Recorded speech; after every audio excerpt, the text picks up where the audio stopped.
सीताराम मित्रों, जैसा आपने जानना चाहा कि क्या किसी की मृत्यु हो जाने पर, किसी त्यौहार में या किसी विशेष दिन में मृत्यु हो जाने पर हमें उस दिन का त्यौहार नहीं करना चाहिए या उस दिन का मान ख़त्म हो जाता है। जैसे कोई गुरुवार का व्रत रहता है और उस दिन किसी की उसके घर में मृत्यु हो गई तो क्या फिर उसको गुरुवार नहीं रहना चाहिए?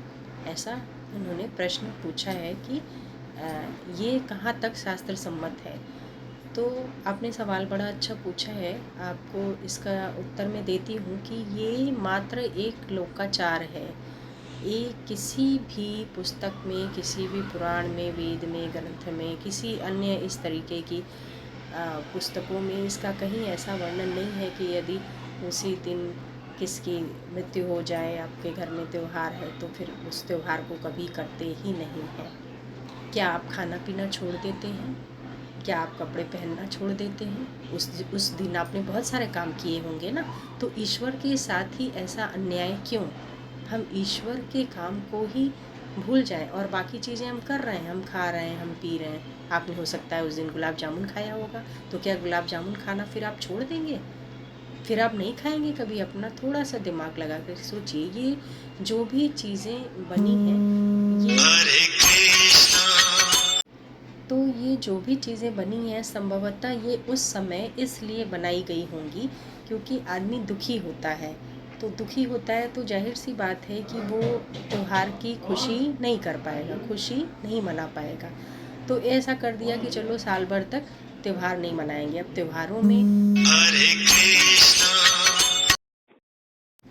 तो वैसे ही जैसे मैंने कहा, ना लोग खाना छोड़ते हैं, ना पीना छोड़ते हैं, ना कपड़े पहनना, ना जेवर लेना, तो भगवान को ही क्यों दूर कर देते हैं? ठीक है, तो ऐसा नहीं होना चाहिए कि दिवाली के दिन किसी की मृत्यु हो गई तो अब उस घर में दिवाली कभी होगी ही नहीं। ऐसा नहीं करना चाहिए। पूजा पाठ करनी चाहिए। हाँ, आप खुशी नहीं मना सकते कुछ दिन तक, क्योंकि आपको याद आएगा कि दिवाली के दिन ऐसा हुआ था, वो अलग चीज़ है। लेकिन पूजा पाठ तो करनी चाहिए। लेकिन इधर के साइड में, पूर्वांचल की तरफ, उत्तर प्रदेश की तरफ, इधर पूर्वी साइड में ऐसा लोग छोटी छोटी चीज़ों में भी करते हैं कि गुरुवार का व्रत थे तो अब कभी गुरुवार का व्रत ही नहीं रहेंगे। नवरात्रि में किसी की मृत्यु हो गई तो अब नवरात्रि ही नहीं करेंगे। तो ये चीज़ गलत है, क्योंकि खाना पीना तो आप छोड़ते नहीं हैं और भी बहुत से कर्म आपने उस दिन किए होंगे। आपने विशेषता जो प्रश्न पूछा है वो नवरात्रि को लेकर ही पूछा है कि नवरात्रि में मेरे यहाँ ऐसा हो गया। आपने पूछा कि तो मुझे नवरात्रि करनी चाहिए या नहीं, या पंडित जी ने मुझे बताया कि अब आप कभी नवरात्रि नहीं करेंगे। ये गलत है। आपने कोई और काम छोड़ा है? खाना पीना, पहनना, उठना, जो जो चीज़ आपने उस दिन सारी क्रियाएं की होंगी, क्या आप उनमें से भी किसी चीज़ को त्याग करेंगे? अगर करेंगे तो ठीक है, फिर आप करिए त्याग, मत करिए फिर।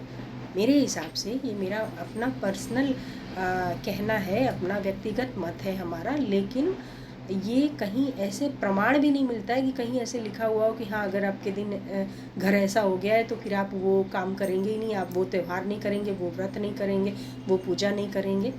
ऐसा नहीं है। क्योंकि अभी देखिए, इसी में एक चीज़ आती है। एक व्यक्ति ने ये भी प्रश्न पूछा था कि जो लोगों की मृत्यु हो जाती है उनके सामानों को नहीं यूज़ करते हैं, फेंक देते हैं। तो ठीक है, जहाँ तक वस्त्र की बात है, हम धुल के उसको प्रयोग में ला सकते हैं। सोना जेवर गहना तो आप रख लेते हैं, उसको तो कोई नहीं फेंकता है। कांच की चीज़ें या आर्टिफिशियल चीज़ें, उसको आप बोलते हैं कि नहीं नहीं ये फेंक दो, बाहर कर दो, उसकी चारपाई, उसका गद्दा, उसका। ठीक है, अगर कोई बहुत किसी गंभीर बीमारी से अगर किसी की मृत्यु हुई है तो कुछ सफाई की दृष्टि से, छुआछूत इन्फेक्शन की दृष्टि से उसकी चीज़ों को आप फेंक सकते हैं। लेकिन अगर कोई बिल्कुल स्वस्थ व्यक्ति है और वो नहीं रहा है तो उसकी चीज़ों को आप दुराव समझ के कि नहीं नहीं, अरे ये तो मर गया है, इसका हमको नहीं यूज़ करना है, ये गलत बात है। अभी बहुत सारी वीडियो भी आती है जिसमें लगता है मरे हुए की चीज़ों को नहीं यूज़ करना है, तो ऐसा नहीं है। फिर आप कुछ मत यूज़ करिए। सोना चांदी भी आप दे दीजिए दान किसी को, वो तो आप देते नहीं हैं। तो दो तरफा बात नहीं होनी चाहिए, हैं? तो आप सब कुछ कर सकते हैं।